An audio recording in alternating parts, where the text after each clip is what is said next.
right, good afternoon, everyone. Great, great, great. Thank you all for joining us this afternoon. I'm, uh, I'm really excited about this opportunity to share about something I'm extremely passionate about. First thing being communication. I don't think that you achieve anything without having that skill set. Being able to share information with others is so vital to everything that you do. And the other portion, customer service. And I want to extract a piece of that information out of there, the service portion. Personally, I am a servant. That is the part of this that I really enjoy doing. I enjoy serving others and assisting them with accomplishing their goals.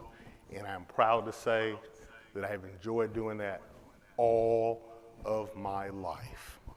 I actually went to college with the intentions on working in radio and television.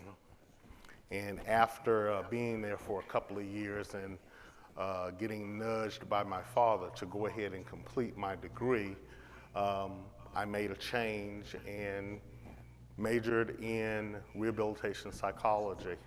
And through that degree, I have found a great deal of satisfaction every day. And if my parents were both here in this room, I'd thank them. And thank you for pushing me. Thank you for supporting me. As I see there are a number of parents here today. Please continue to push your kids and support them. There's nothing wrong that can come out of that. It's only going to be a great outcome. Again, my name is Byron Johnson. I want to tell you a little about who I am, in addition to what I just said. I am employed with the Department of Education, the Division of Vocational Rehabilitation. I am a newly hired unit supervisor, but I have been with VR for the past 5 years. I am glad to be back in Orlando. I had the opportunity to work here in Orlando under the supervision of Wayne Olson and Sharon Wright, Adam Manukian in Unit 12D. I had a great time not only working here, but also living. I had the opportunity to move back to the Panhandle. I actually live in Milton, Florida, right outside of Pensacola. And people often ask me, say, well, hey, I didn't know you were back from Orlando. And I never thought that I would have the opportunity to return. But, our plans are not necessarily the plans that get played out. At any rate, it was magical, and that's what I always share with them. It was a magical experience being in this community with so much diversity, so many different opportunities for individuals to obtain and maintain employment. It was just a wonderful opportunity, and for those of you that are not from this area and are here attending this conference, you're in a great place. So take a little time to enjoy the view. I stole that from the TV show that I like to watch. But part of my why I've already told you. I mean, this is just what I love doing. I love helping people, and I want this opportunity today to help you, and I want it to be something you can have a takeaway. Before we go any further, I do want to share something with you. I did not get here in a timely fashion on yesterday. I will share with you exactly what happened, but I left a little later, and I spent a whole lot of time talking to myself on the way here from the Panhandle. It was close to an 8-hour drive. So I am hoping that you all will raise your hands, ask questions throughout the presentation, and give me an opportunity to ask some questions. I want this to be an interactive experience because I talked to myself way too much yesterday. I even answered myself, and we all know that's not a good thing. Part of the expectations for today. I'm going to review the history of communication because there's some fun facts I think that a lot of people just may not be aware of. We're going to talk about some essential communication skills, communication barriers, the importance of customer service, the recipient's role in customer service. I want you to hang on to that. Everybody has heard the slogan, you know, the customer is always right. I mean, if you haven't heard that, please let me know, and I'll be quiet. But that is something that's it's been said. So I have a theory on that, on how it can make things a lot better for both parties involved. And we're going to wrap up with what we can do to make our experience better, because ultimately that's what we want to happen. As we go out in our individual communities looking for services, whether it be VR, APD, your local social service agency, there are some things that I think that are pretty consistent among providers that I think I'm going to give you some things that will help you not only navigate through that system, but make sure that you are communicating in a way so that that provider has a better understanding so that they can meet your needs better. So, the evolution of communication. Webster defines communication as the act or process of using words, sounds, signs, or behaviors to express or exchange information, or to express your ideas, thoughts, feelings, etc. A more formal definition is a message that is given to someone, a letter, telephone call, the ways of sending information to people by using technology. That technology is a big thing because over the past year, because of COVID, we're all doing things differently. And that introduction of technology has been stressful. In some cases, it has been rewarding. Some of us have felt so thankful that we had another option, but I don't think things will ever be the same again. Our new normal, that I would like to say, you know, using technology to communicate with people from home while convenient, actually robs us of some opportunities. For me, I'm an extremely social person. I love talking to people. I love helping people. I want to talk about my favorite things, one of which is eating, as you can tell. And when I didn't have that opportunity to do that while quarantining, like most people, I'll be transparent and say that, you know, I was having an issue with that.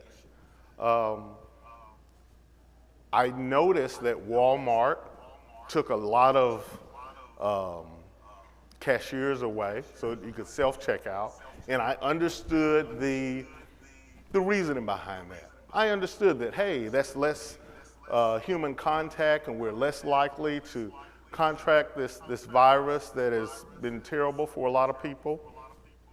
But it also robbed me of an opportunity because, hey, I love to hear someone, hey, how you doing today? Well, I'm doing great. I'm doing great, and it's beautiful outside. And what time you getting off? You got to take in some of the sun, increase your vitamin D. You know, it's wonderful, but that made it very difficult. I also found it difficult. I've learned a new skill. I can now read eyes a lot better. With the mask, there was a while, it's like, I don't know if you're smiling, you're frowning, or you're sticking your tongue out at me. I don't know. But the eyes tell a lot. They say that you're paying attention, that you're engaged, that you are encouraged. If you can take the time to really get to know how that person communicates, you can learn a lot. Part of the history of, I'm going to go through this because I don't want to put anybody to sleep, but I'm a 60s model. meaning I was, I came here around the 60s. I only went back as far as the 40s because and not that I wanted to make any assumptions, but, I went back in the 40s because I wanted to see, how were people communicating then? And one of the big stands out, in 1940, the first public telephone. I mean, we hardly see those anymore, but that's when that happened. In 1950s, more electronic communication. The primary mode of communication was through telephone, radio, and newspaper. I think there's one person in my neighborhood that actually gets a newspaper.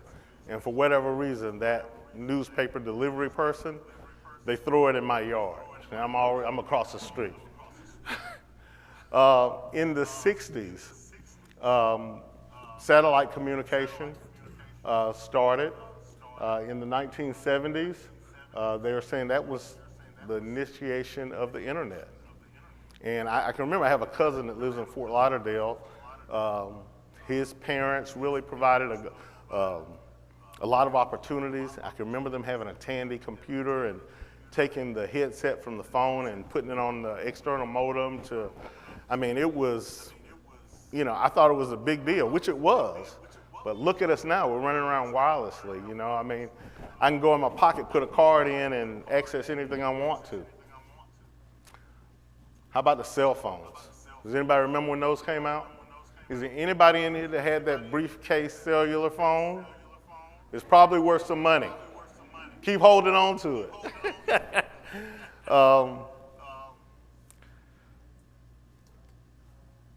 In 2000, camera phones, another form of communication. I can not only talk to you when I'm away from my home, but now I can take a picture and show you where I am.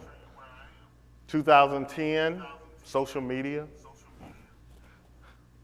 I found that 80% of the population has some form of social media.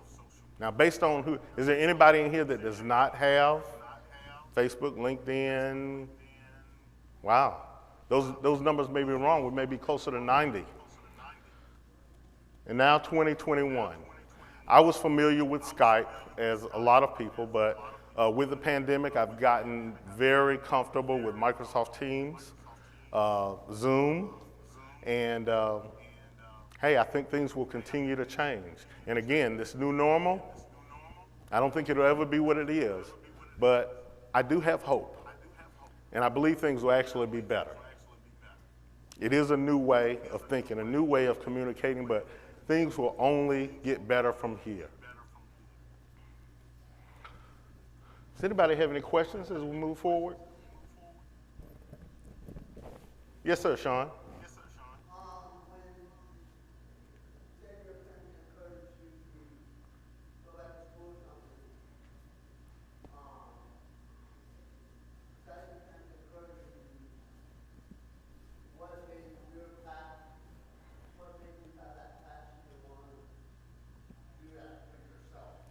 Sean, that's a good question.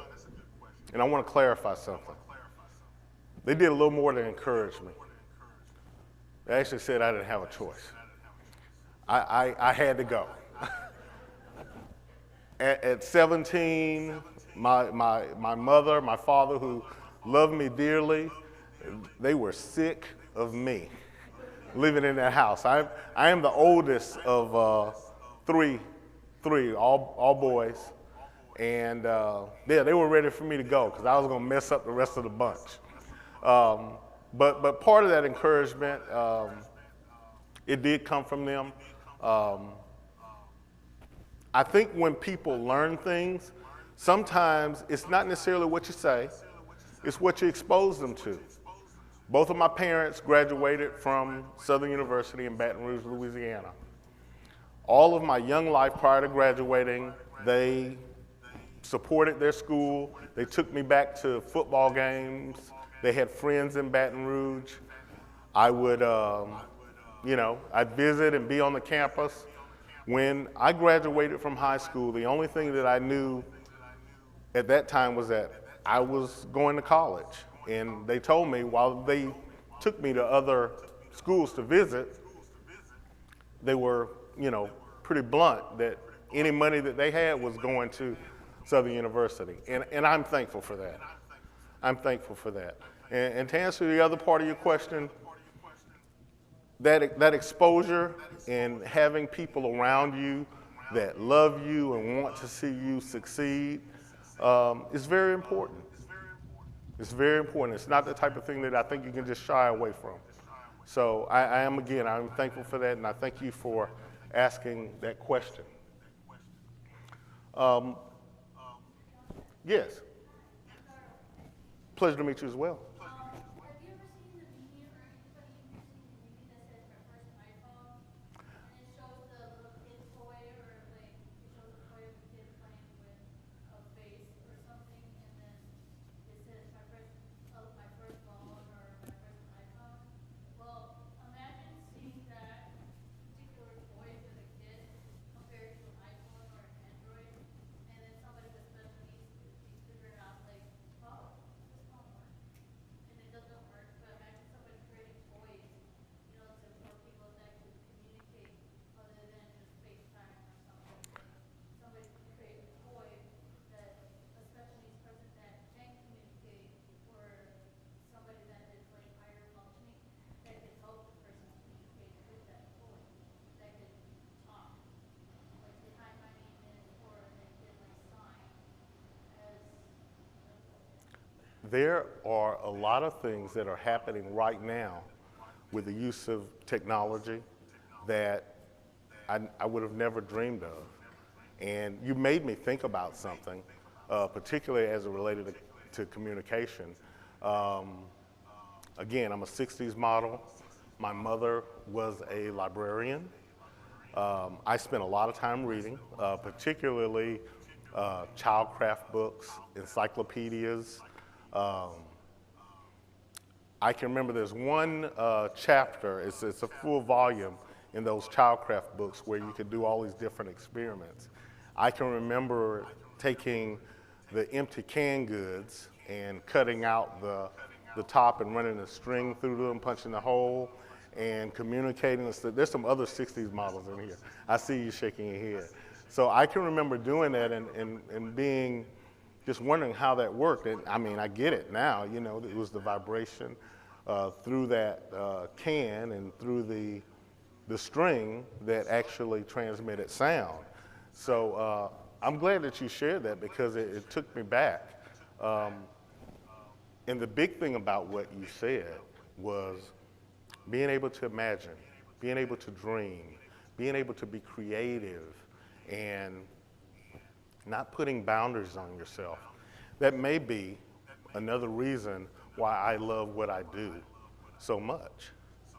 Because I've always had the opportunity to dream, and who am I to tell someone else that their dreams, their creativity is not valid? I would never do that. As a unit supervisor with VR, part of my job, I actually supervise other counselors who assist people obtain and maintain employment. Part of that process is the communication of their desired employment goal. When they communicate that goal, you've heard of people that crush dreams. I'm so glad, I've never said, well, oh no, you can't be that. You can't do that, because I don't know. Who am I to say that? It is, however, my job to expose, educate, and put them in a situation where they may see some other options that they can be successful at. And it is nothing wrong with wanting to do one thing and having an amendment to that dream. There's absolutely nothing wrong with that. I support that. I do not support people crushing dreams. I think it's cruel. It's cruel. Who are you? Who do you think you are to tell somebody that they can't do X, Y, and Z? That is not your place. Professionally, it is my place, however, to show them other ways and other things that they can be successful at. And I think when you do that, I think that's something that everybody can be in agreement and be proud of that outcome. Part of the promotion of successful outcomes the communication skills that you need to have, it must be clear and concise communication. It serves as a foundation for the acquisition of successful outcomes. There is no way that we can have casual conversation that is not so definite, not clearly outlined, and have the expectation that you're going to have this great outcome. It doesn't happen like that. Part of the planning process for the VR counselors and individuals that come to us for services is that we spend time planning and talking and discussing what you really want to do so that you can be successful. My coworker, Mr. and Mrs. Gustafson. Did I say that right? Yes, okay. I'm gonna put you on the spot. I don't know how long you've been married. I know that you're married. When you met, I want to take you back. Whenever, wherever that was, there was something, maybe a couple of things, that made you say, you know, maybe passed by and said hi, and his cologne was smelling really well. And he said, well, excuse me, and you turned and you had a little more conversation, and that was the building of rapport. It was something about him, something about her that said, hey, the conversation, the smile, whatever it was, that same thing exists with the individuals that we come in contact with. And there is a hope and an expectation that when we have the opportunity to meet someone and provide services, that we will also have some type of spark. I often share with people my love for food. I'm a foodie. It's what I love to do. Last night I had the opportunity to go to Denny's, commercial restaurant, but they had something I was interested in. They make a beautiful hamburger that's hand pressed. It's absolutely delicious. And I would like to invite you to try it, and that's for free. I'm not paying, but you know, it's free advertising. One of the other skills, you want to communicate on a regular basis. So as a family member, if you're advocating for your child, being in, I don't want to say constant communication, but consistent communication is going to help you, it's going to help your family member, it's going to help your case. And it's going to do that because you're going to stay on that counselor's radar. And while this is not an excuse, but it is a fact, we are all very busy. But we're thankful to be busy. You should never go into an office or to a provider, whether it be VR or anyone else, APD, your support coordinator, and participate or have the feeling that you just work. Personally, I'm happy to see everybody that comes. Sometimes it's scheduled, sometimes it's not. When it's not scheduled, I'm going to be asked just like anyone else, hey, Mr. and Mrs. Customers out here, do you have time to see them? They would really like to speak with you. 99% of the time, I'm going to stop what I'm doing if I'm not working with someone else, and I'm going to go and have that conversation. Because without our customers, there's no need for us. It's going to be important for me to make you feel really good every time you come through the door. And I'm not just saying that, you know, you're coming all the way to Pensacola. I'm saying wherever you go. These are things that you should be feeling. If you don't have this high level of communication skills, and we all learn at our own rate, you know, it's individually based. Make a commitment to working diligently to improve those skills. Your communication skills are going to be important to you wherever you go, whoever you communicate with. So take the time, make the effort, be intentional in increasing those skills.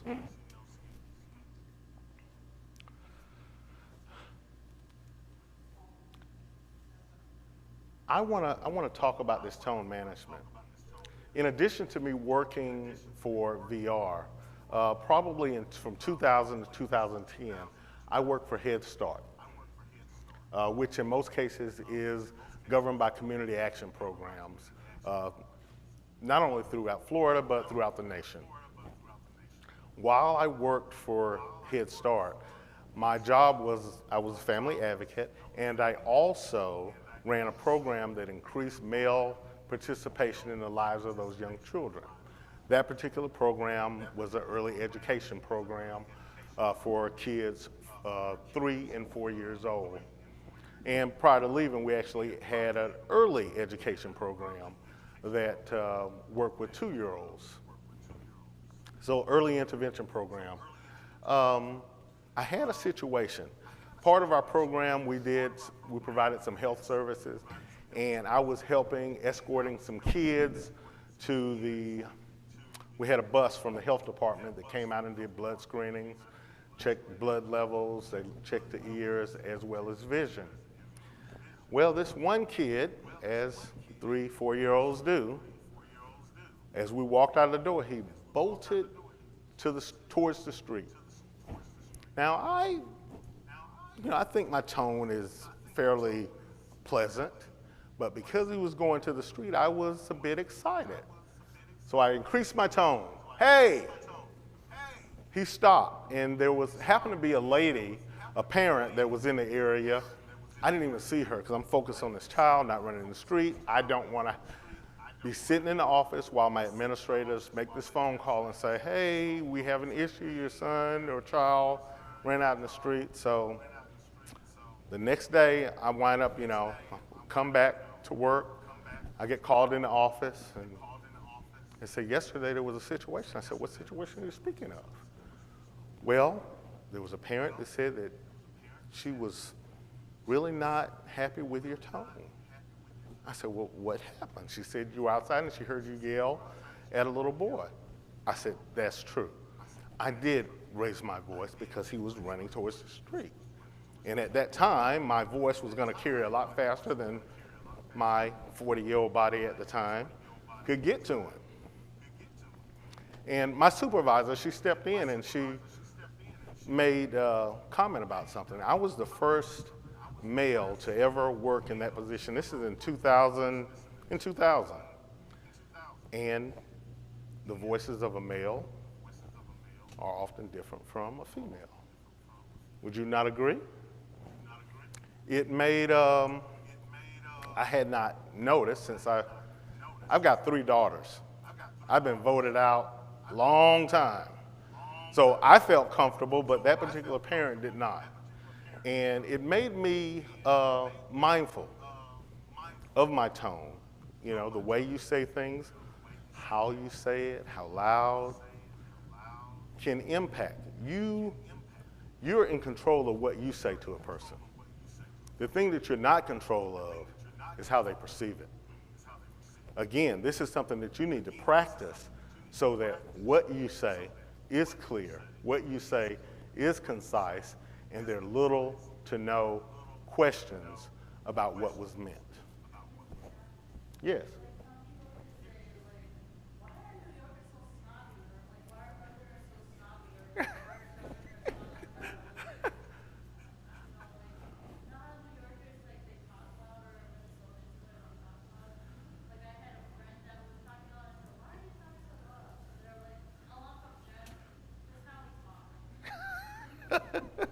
I'm glad you brought that up. Ooh, you're batting 1,000. Because I didn't really want to touch on this. This is the South. What the South is known for is good old Southern hospitality. We walk down the street, we say good morning, good afternoon, how are you doing today? We talk to people that we don't know, that we've never seen before, and we do it in a manner, it's what we do. It's the Southern way. I want to clarify something. I just started being able to travel again in April. I went to California to see my youngest daughter who's in the Air Force. I'm so proud of her. It wasn't my idea, it was hers. Like me, when my parents wanted me to get out of the house, She wanted to get out of the house. So we went to California, and I'm gonna throw this other little story in. So we actually stayed in Beverly Hills, right by Trader Joe's. And I walked there because I was in the same clothes that I had on the day before because they lost our luggage. I had on a shirt that said Southern University alumni. I walked down the street, probably 3 blocks. Not one person said good morning to me. I'm a big observer. I just, as a matter of fact, I got to some people, as I got closer, they turned their back because they didn't want the interaction. Well, while I was in the store, I went down, ours was a small store, if anybody's been to Trader Joe's, and I did pass this one guy. He was an African-American male. He saw my shirt. He said, "Hey, did you attend Southern University?" I said, "Yes, I did." He said, "So did I." I said, "When were you there?" He said, "I graduated in 2000. I said, "I was a little before you. It was in 1992. Come to find out, his name is Van Jones. He works on TMZ, if there are any TMZ fans. But he's from Baton Rouge, still the South. That was part of his Southern roots. So it just goes to show you, he probably felt at home being able to talk to me, not only because of the shirt, but he was a Southern guy. So it makes a difference. Yes.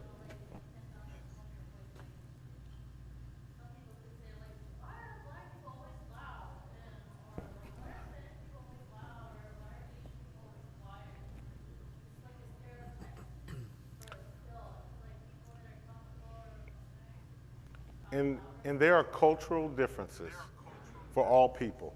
We are, in most cases, our experiences, where we've been, what we've seen, whom we've talked to, that becomes a part of who we are. And I think the beauty of living in America is that you can be whoever you want to be. You can do whatever you want to do. The opportunities are here, but you can't just come to the table without the necessary skills. You got to bring something to the table.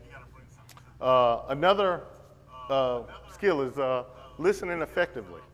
It is very difficult to absorb information if you're not focusing on the information that's being provided. As providers, often we'll have people that come in and we're trying to provide information and they're focusing and multitasking, and that doesn't work all the time. There are times when you have to just really put your phone down, listen, pick up a pen and make some notes about the information that's being provided to you. In most cases, I will say about me, I'm passionate. I can speak for my entire team in Pensacola. They're equally as passionate. But we all have our skills. Some things we're better at than others. So you should control what you can control.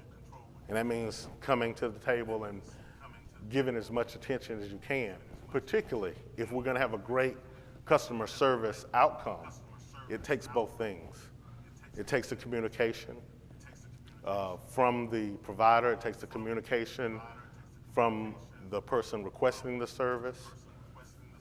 And it also takes the open and honest and transparency of the person that's attempting to get the services. You got to help the right person. I can't help someone if you give me a facade of who I'm really working with. The other thing, being mindful of your audience, you must have read my slides.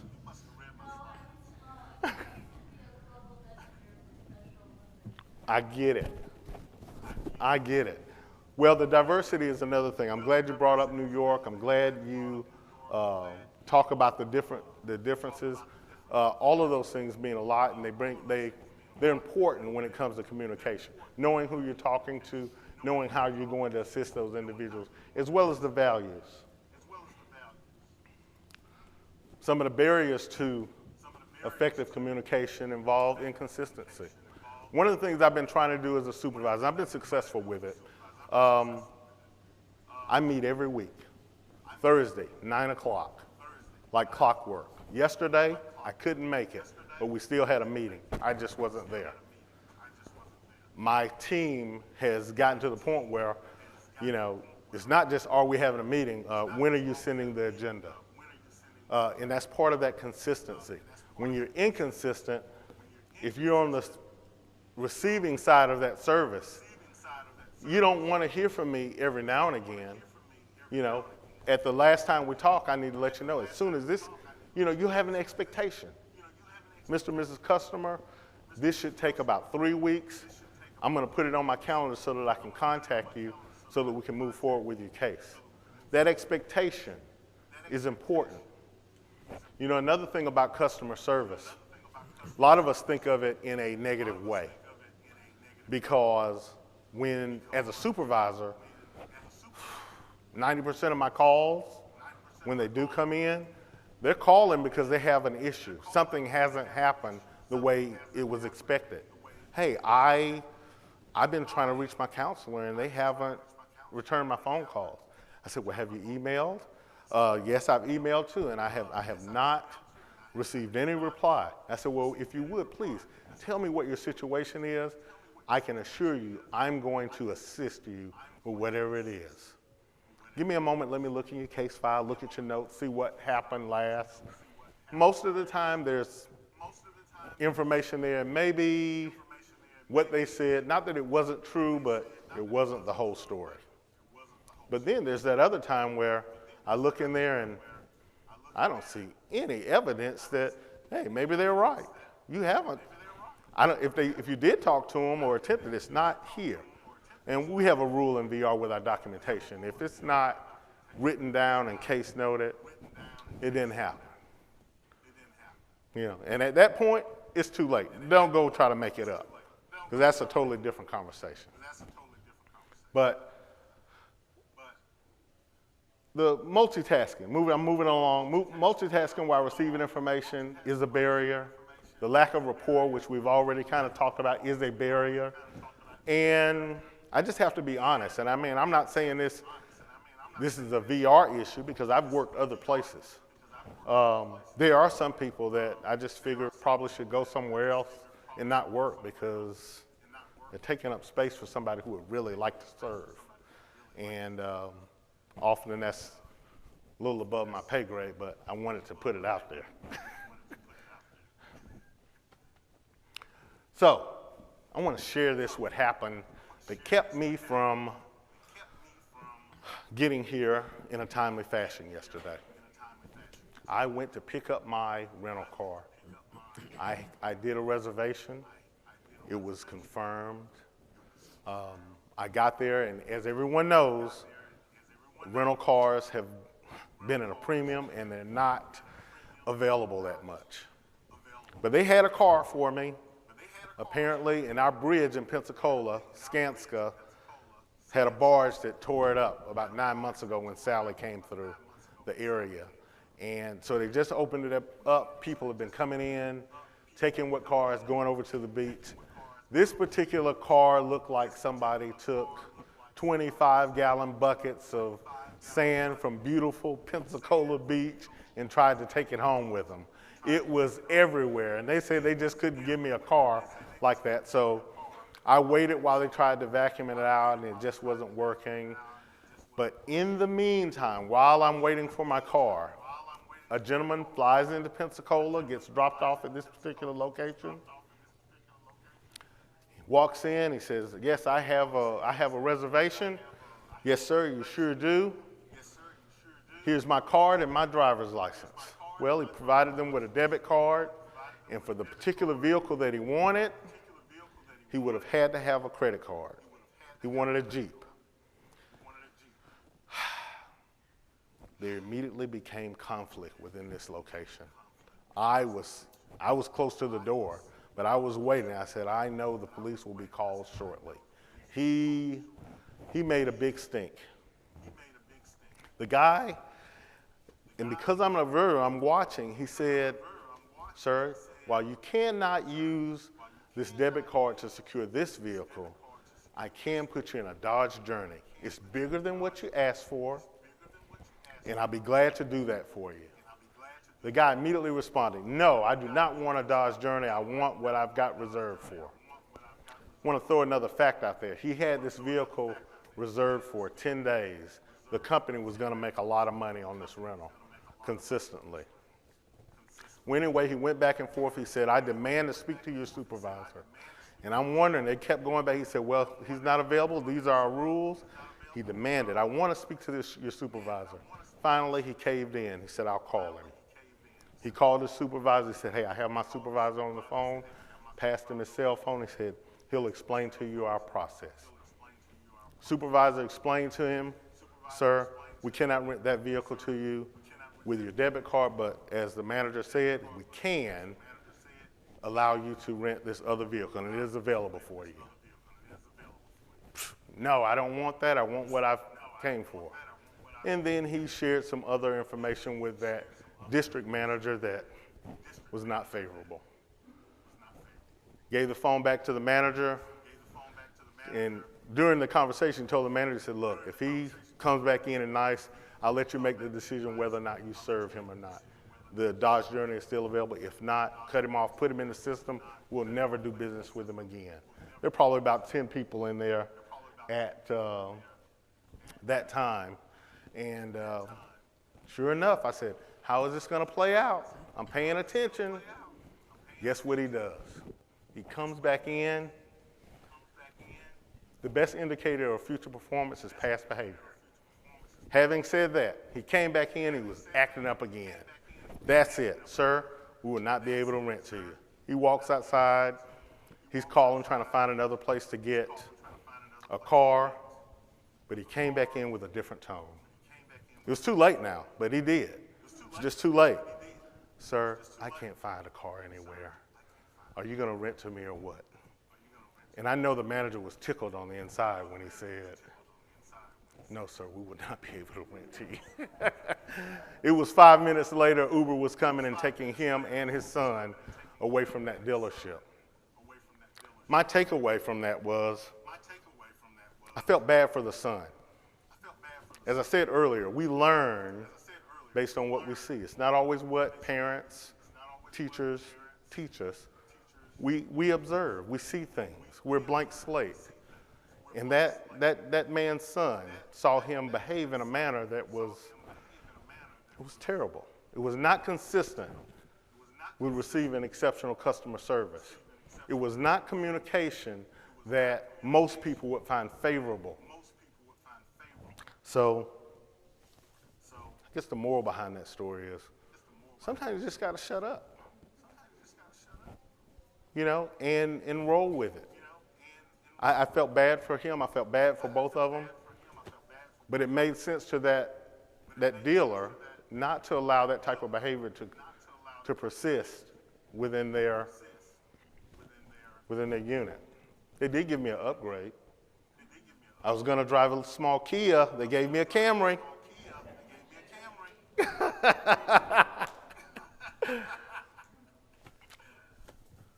Rapport. We talked earlier. I kind of skipped around and talked about Mr. and Mrs. Gustafson.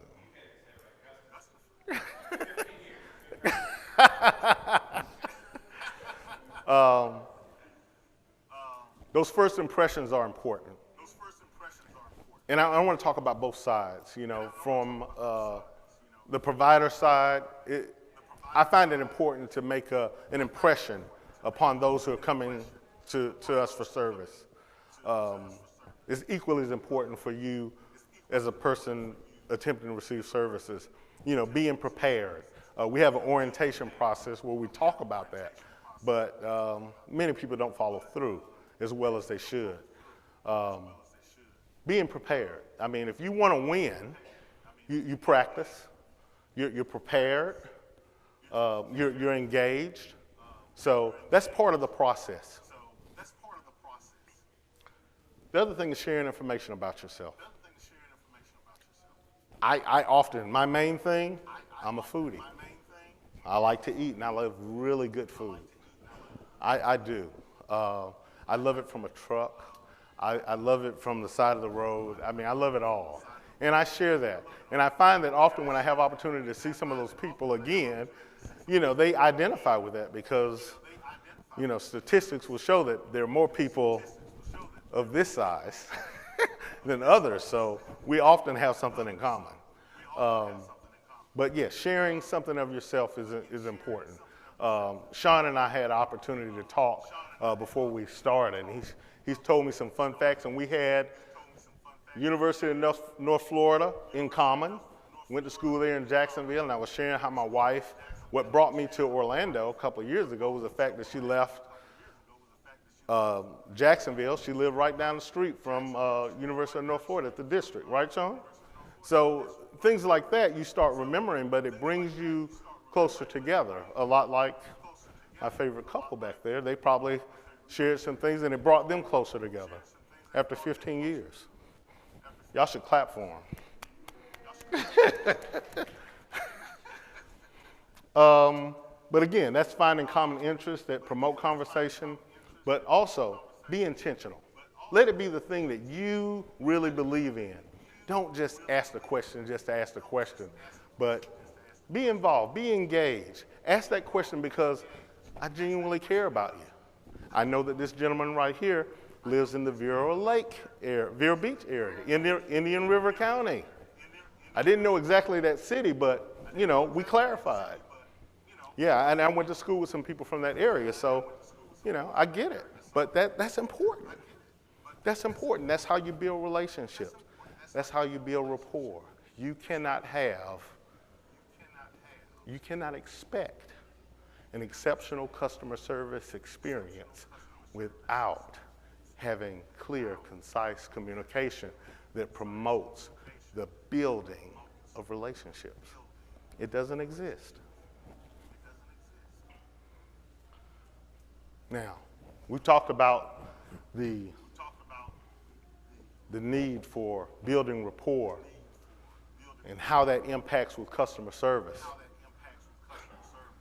When you don't have it, you have dissatisfied customers like my guy who wanted the Jeep. He's dissatisfied, but he earned that. He earned that. What you don't want to have is have somebody that came to you, hey, I really like to work, and I love cooking, and I think I'd like to work in a restaurant. And then I not help you.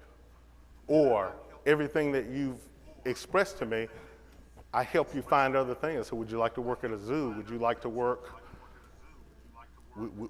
work as a janitor? No, I like to work with food, cooking food, not cleaning up food. You know, so that creates a dissatisfied customer, which leads to loss of revenue.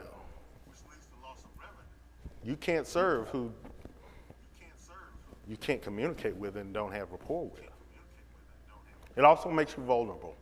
And that's from a business standpoint. You get a reputation for not being able to deliver. It allows for other people to come in. Anybody in here familiar with Lowe's? What's close to every Lowe's? Probably within 2-3 miles. Home Depot. You got McDonald's,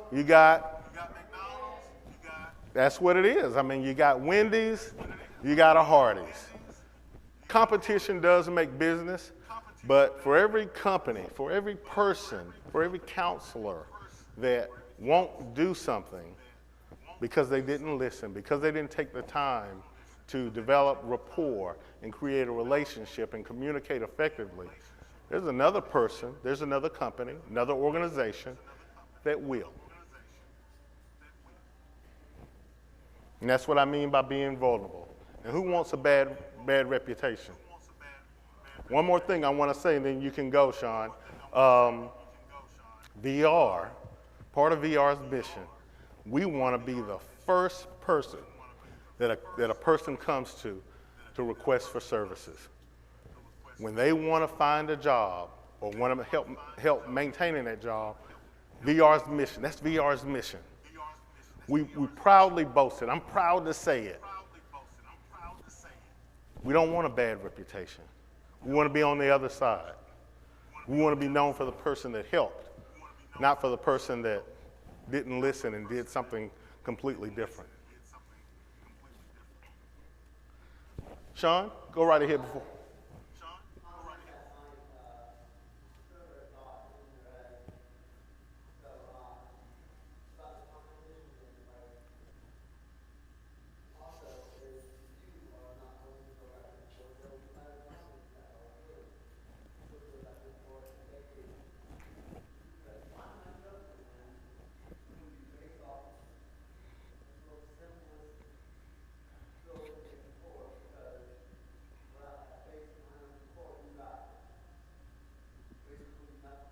And fundamentally, we all have to do certain things. But it starts with doing the thing that we're supposed to do. And part of it is, it doesn't require a degree. It's free to be kind and courteous. Doesn't cost you anything. Few syllables. Thank you. Good morning. I'm so glad you came. It's free, but it goes a long way. One thing we look for a person, qualities of an exceptional customer servant, the ability to solve problems. People don't come to you to make additional issues. They come to you because they want you to help them with an issue, to fix a thing, to change a condition. That exceptional customer service rep, he's going to be a he or she. I want to be correct with that. They're going to be a clear communicator. It's going to be very few times where you don't understand what they're trying to get you to do. They're also going to show empathy. If you care, you care. And it becomes action. If I don't want to see you hungry, I'm going to feed you. Or I'm going to show you how to navigate through the system so that you can feed yourself. And that's part of that empathy. The other part of it is you want them to be competent. Everyone in here has a cell phone. Who's had an issue with their cell phone and you call customer service? It's important that they fix it. Oh, this is T-Mobile. How may I help you? May I get your passcode? What is your issue? My phone, I am unable to call out, but I can receive calls. Oh, they play it back for you. Oh, Mr. and Mrs. Customer, I understand that you're unable to make calls. Let's see what we can do. We're going to run a couple of tests so that we can solve your problem. Hold on 1 second. There'll be a brief silence while I look at your phone. And they fix it because they were the right person at the right time to do the thing that you needed done. And you expect that, especially after those high bills. I get it. The other thing is efficient. You don't want them to take all day to do it. Now with VR, we have some very specific guidelines that keep us in compliance. You come to VR and you say you want a job, we're going to take 60 days to determine your eligibility. Then we're going to take another 90 days to develop a plan. During that time, we're hopefully going to be building rapport, talking about what you'd like to do, talk about opportunities for you to receive some training and exposure for the given thing so that we can actually zero in on a goal, and then we're going to focus on that goal and we're going to work towards it so that you can be successful. That's a short version, but ultimately that's it. Tell me if I'm wrong. All right. This next thing, the role of the recipient. And I mentioned earlier that we're going to talk about that. You know, often, again, that customer is always right, saying, and that could be true in some cases. But I want to take it out of the context. I don't want to say that's not right, but I want to give us a different way of looking at it. If the expectation is for us to have a wonderful, outstanding outcome, a great experience, then both of us, both parties, have to do their part. Both parties have to come with the right attitude. You can't come to VR, you can't come and request a Jeep and then be snotty about it. You control what you say, But on the other side, that person controls how they perceive what you said. And even with providers, yes, it's our job, but we're human. We're human. And I would like to think that I'd much rather tell you that, hey, I like that beautiful red shirt you're wearing, opposed to being snotty with you. I'd rather give you a compliment than tell you, no, you can't do this or you can't do that. You know, there's a way to communicate and share information so that everybody leaves happy and satisfied. Both parties must have the ability to listen. Now, there's a time for everybody to share information, but listening, taking the time to really digest what's being said is very important, and it's vital, again, to having that exceptional experience. The other part, come to the table like you really want to win. You have the desire to receive exceptional service. You expect it. A lot like having a wonderful dining experience. You go there with expectation because you know this steak is going to be prepared a certain way. It's dry aged, it's seasoned to perfection, appropriate vegetables cooked to the appropriate level of density. You have that expectation, and it's done. That's part of the service. The waiter would come back to, after a few minutes, hi, how was everything so far? Is your steak prepared correctly? How are your vegetables? May I get you anything else? Great, I'll leave you to your meal. Please let me know if you need anything else. I've eaten a lot, so I know the lingo.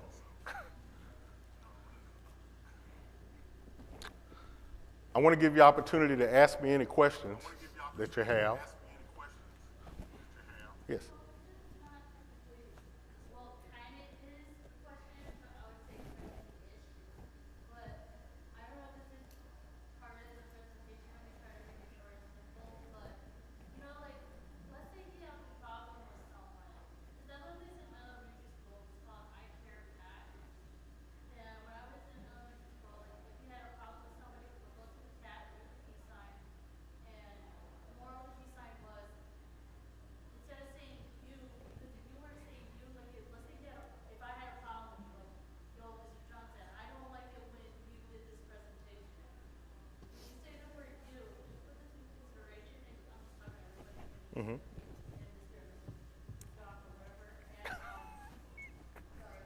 So when you say the word you and you have a problem, you're like blaming the other person. And you're like, hey, I don't like it when you do this. That means you're blaming them and you don't like how they presented themselves or whatever. But if you were to say, hey, you know what, Mr. Johnson? I'm really confused about this presentation. Can you please explain it more? I'm confused or whatever. What we learned about, and what I learned in I Care Academy is that other than saying you and blaming the person, when you say I, that means you're putting it on you. Meaning like you're blaming yourself or you're just trying to express yourself more in a caring way other than saying you to the other person.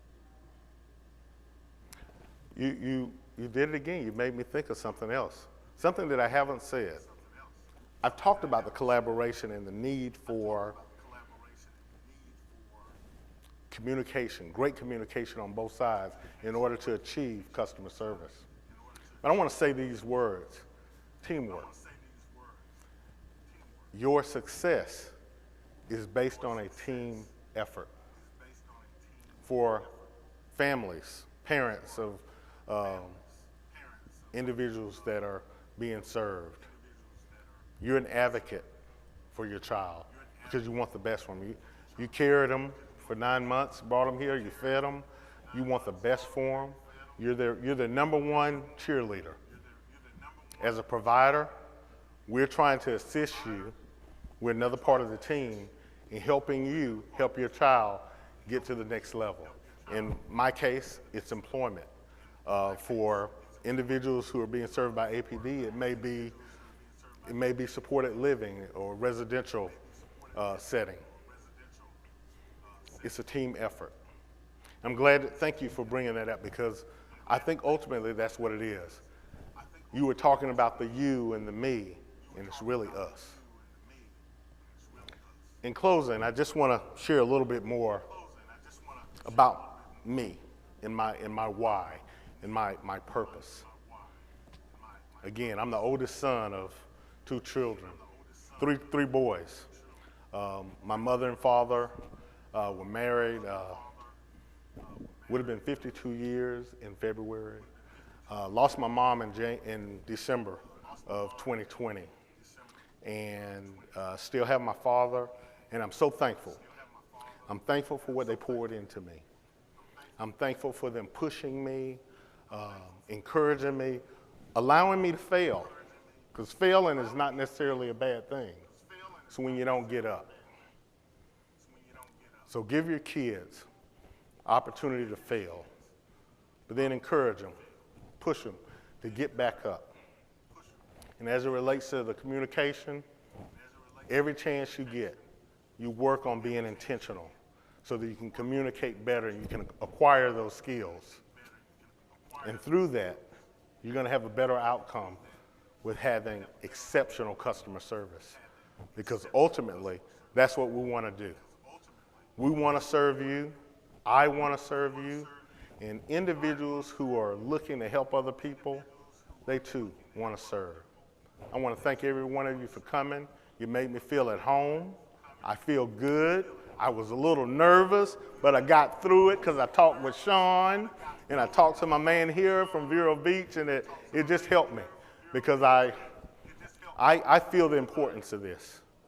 You know, we all need to get better. We all have room to grow. In a time when it's been hard to give people hugs and shake hands, I'm feeling some withdrawal. But we're all going to get better. We're going to continue to be safer, but we're going to get better. And everything is going to work itself out.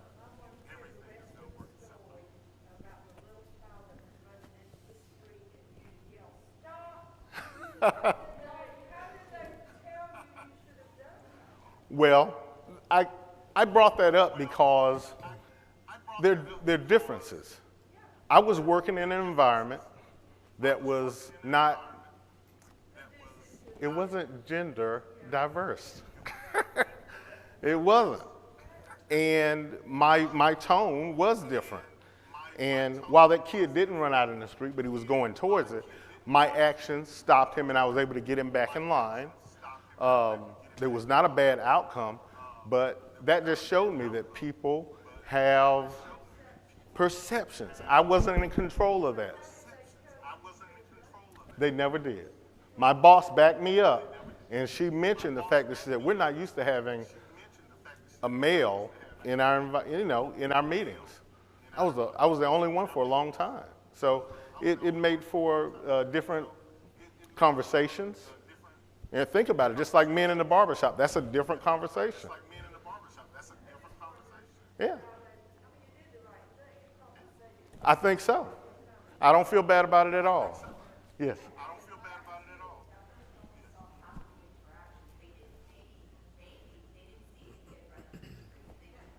Right.